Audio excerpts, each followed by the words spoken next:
Well, hello, and welcome to episode 73 of Aftershock Weekly. This week is a special version because it's specifically for you in the real estate business. Whether you're a realtor, a solopreneur, or you have a team, maybe you're a broker, I'm going to talk to you about the elements of a successful digital marketing campaign when it comes to advertising online, generating leads, and follow-up. I'm going to give you the best practices, the tools that hopefully you already have in place, and if not, we can help you get it done. So first off, let's talk about the website that you want to send people to. There's a lot of options out there in real estate. They have Boomtown, you've got Commissions Inc., you've got Conversion, you've got Soup of the Day, but my favorite, my go-to is RealGeeks. You've probably heard of them. They're a great company, and it allows you to customize a little more than some of those all-in-one platforms, and the cost seems to be quite a bit less expensive. But you still have a ton of customizations you can do of sending out to your customer reports, market reports in the area. You can send out, or automatically goes out, the updates daily of what they signed up for, of new property drops. It's a fantastic platform and it's very conversion friendly. So what we usually do to send traffic is we will do pay-per-click marketing as our staple and our go-to. A lot of people will buy Zillow leads, funnel them directly into RealGeeks. You can do that, but I will tell you, Zillow leads are expensive, and I'm sure you've seen it, and you've had the sticker shock a lot of agents. Well, we go to AdWords and Bing, and we look for people that are searching for a home in a certain area, whether it's in Pennsylvania, whether it's in California, doesn't matter. We specifically look for people searching for homes for sale in an area. We send them to a landing page that's very specific to that search, and as soon as they click on a property, the form will come up. Now about 10% of these, on average, we say between 8 and 12% of these will turn into a lead. Now that lead goes into your CRM and your follow-up can start. We'll get to that in a second. But what happens to the other 90% that don't sign up? Well, a lot of people drop the ball right here and they don't do anything. What you need to do is have a retargeting pixel on Facebook, or from Facebook, on the site, so that other 90%, we can now retarget. If they've got a Facebook account, chances are they do, with something specific about homes for sale in that area. We've found that open house lists and recent price drop lists work really well. So now you're just asking them to say, hey, you look for a home for sale in Salinas, California.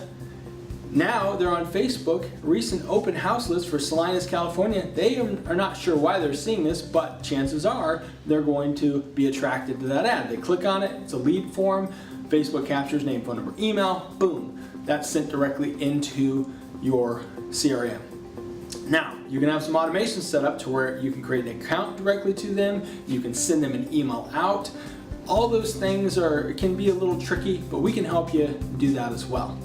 So now that you've got these different ways of getting leads into your system, new potential buyers of real estate that you're going to help go through that home buying process, you have to follow up with them. This is where the ball is dropped every time that I've seen for new agents. Now, you might already have a system in place.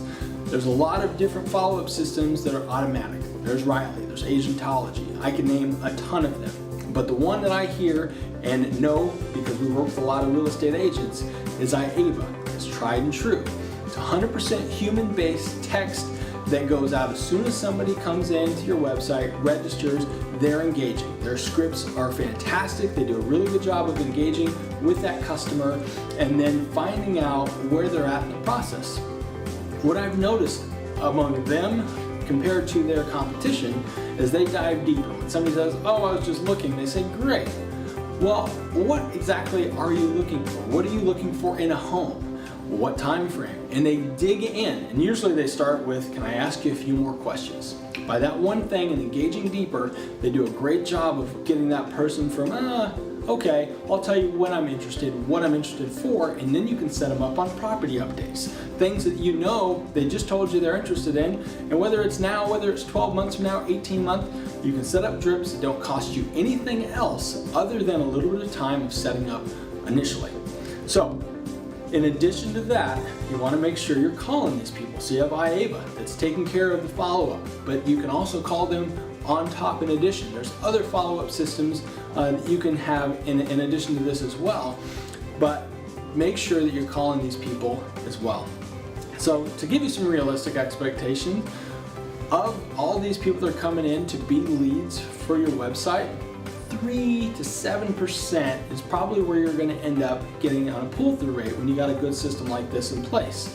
You can do your own math. The cost per lead is between $15 and $20 is where we usually see it at different parts of the country, and you extrapolate that out times 100 leads, get that cost 3%, and then you look at your commissions on what that would be on sales of 3% of that. I think you'll see that it can be very profitable.